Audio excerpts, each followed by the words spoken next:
भर में paper leak को लेकर मचे बवाल के बीच में प्रधानमंत्री नरेंद्र मोदी ने एक बड़ा ऐलान कर दिया है। लगातार 3 दिनों से दिल्ली में विरोध प्रदर्शन और हिंसा की घटनाएं देखने को मिली हैं। सुरक्षा व्यवस्था कड़ी कर दी गई है इसके बाद में, और विपक्ष भी सरकार पर लगातार हमलावर नजर आ रहा है। ऐसे माहौल में प्रधानमंत्री नरेंद्र मोदी ने एक बड़ा संदेश देश को दिया है। पेपर लीक के मुद्दे पर बढ़ते विवाद के बीच में पीएम मोदी ने सोशल मीडिया पर एक बड़ा बयान जारी किया है। पीएम मोदी ने कहा है अपने बयान में कि देश के युवाओं का हित और उनका भविष्य सरकार की सर्वोच्च प्राथमिकता है। पीएम मोदी ने एक्स प्लेटफॉर्म पर पोस्ट करते हुए लिखा कि देश के युवाओं का हित और उनका भविष्य हमारी सर्वोच्च प्राथमिकता है। पेपर लीक के सभी मामलों में दोषियों को कड़ी सजा मिलेगी। केस के तुरंत निपटारे के लिए फास्ट ट्रैक कोर्ट गठित होगी। पीएम ने यह भी बताया है कि संबंधित विभागों को इस संबंध में आवश्यक कार्रवाई के निर्देश दिए जा चुके हैं।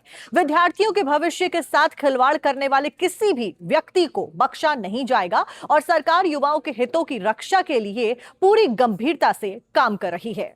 उधर पेपर लीक को लेकर दिल्ली में पिछले 3 दिनों से विरोध प्रदर्शन जारी है। कई जगह पर प्रदर्शन के दौरान तनाव और हिंसा की घटनाएं भी सामने आई हैं। हालात को देखते हुए राजधानी के संवेदनशील इलाकों में सुरक्षा व्यवस्था और ज्यादा कड़ी कर दी गई है। बड़ी संख्या में पुलिस और सुरक्षा बल तैनात भी किए गए हैं ताकि कानून व्यवस्था बनी रहे। तो वहीं दूसरी तरफ विपक्ष भी इस पूरे मुद्दे पर सरकार को लगातार घेर रहा है। विपक्षी दलों का यह आरोप है कि पेपर लीक की घटनाओं ने लाखों युवाओं के भविष्य को प्रभावित किया है और सरकार इस मामले में जवाबदेही तय करने में विफल रही है। अब इसी मुद्दे को लेकर संसद से लेकर सड़कों तक विपक्ष का विरोध लगातार जारी है। बता दें कि इससे पहले एनडीए संसदीय दल की बैठक में भी पीएम नरेंद्र मोदी ने पेपर लीक को घोर पाप करार देते हुए ये कहा कि युवाओं के भविष्य के साथ में खिलवाड़ करने वालों के खिलाफ कठोर कार्रवाई की जानी चाहिए। उन्होंने ये भी कहा कि इस तरह की घटनाओं को रोकना केवल केंद्र सरकार का ही नहीं बल्कि सभी राज्यों की साझा जिम्मेदारी है।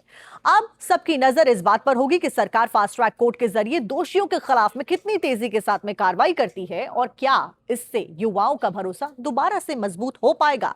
वहीं इस पूरे मामले पर सरकार कितनी गंभीर है और क्या क्या कदम फिलहाल उठाए जा रहे हैं, सुनिए केंद्रीय मंत्री जेपी नड्डा का यह बयान। सबसे पहले तो मेरा आग्रह है कि हमें इसका राजनीतिकरण नहीं करना चाहिए और इसमें से राजनीतिक लाभ लेना उचित नहीं है। यह एक गहन समस्या है और इस समस्या का गहनता के साथ चर्चा होने की आवश्यकता रहती है। मैं यहाँ यह भी कहना चाहता हूँ कि आज शाम को 4 बजे भारत की संसद में विपक्ष के नेता श्रीमान राहुल गांधी जी ने एक प्रस्तुतिकरण दिया और उस प्रस्तुतिकरण में उन्होंने लगभग 150 पेपर लीक के बारे में उन्होंने चर्चा की। ये जांच का विषय है और सरकार एक जिम्मेवार सरकार है, इसलिए निश्चित रूप से हर एक बात का जवाब जांच के साथ साथ जनता के सामने, देश के सामने दूध का दूध और पानी का पानी रखेगी। लेकिन मैं ये ज़रूर कहना चाहता हूँ कि जो सरसरी तौर पर मुझे ध्यान में आया है, जो मैंने पेन डाउन किया है, वो आपके साथ मैं ज़रूर चर्चा करूँगा। अगर मैं बात करूँ जम्मू कश्मीर में सर्विस सिलेक्शन बोर्ड के एग्ज़ामिनेशन में पेपर लीक हुआ, जहाँ पर कांग्रेस और एनसी की सरकार है, नेशनल कॉन्फ्रेंस की। उसी तरीके से Himachal Pradesh school examination board में उसमें पेपर लीक हुआ, जहाँ कांग्रेस की सरकार है। उसी तरीके से झारखंड में JAC में हिंदी और साइंस के पेपर लीक हुए झारखंड, जहाँ पर कांग्रेस और झारखंड मुक्ति मोर्चा की सरकार है।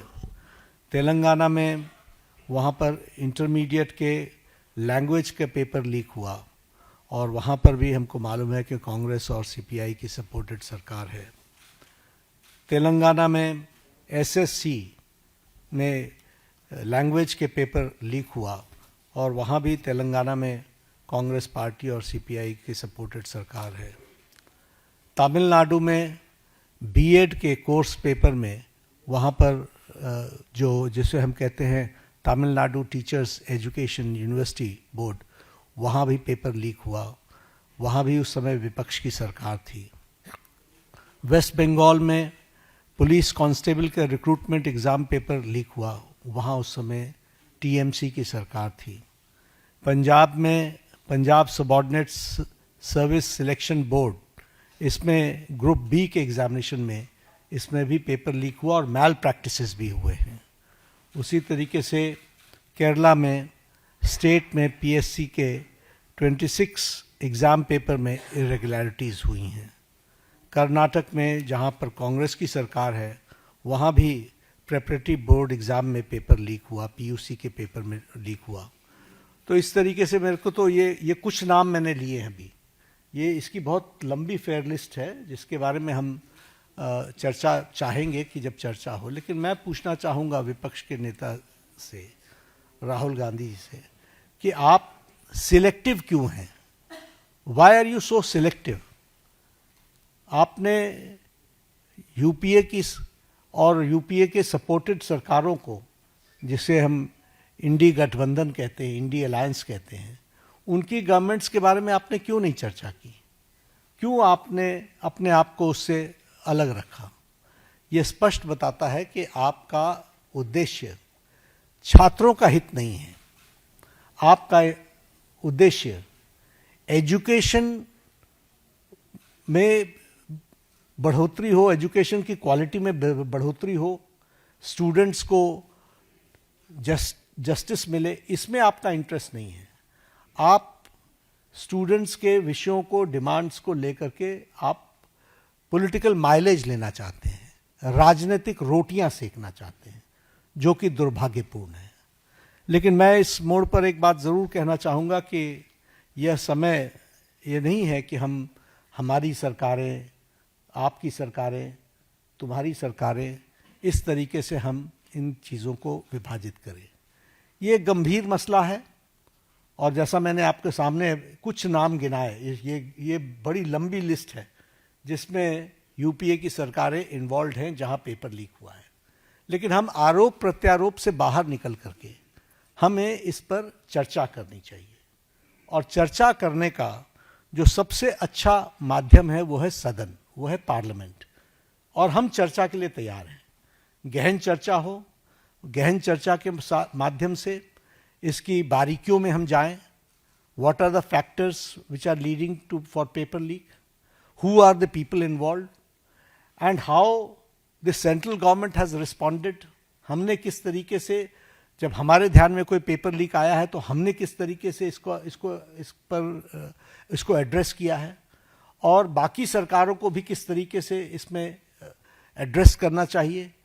क्या बिंदु हैं जिसके बारे में हमको गहराई से चिंतन करके उसका कोई रास्ता निकालना चाहिए, ताकि हमारे छात्रों के साथ, जो करोड़ों में हैं, उनके साथ अन्याय न हो। और भारतीय जनता पार्टी, एनडीए, इस मामले में मोदी जी के नेतृत्व में बहुत गंभीर है।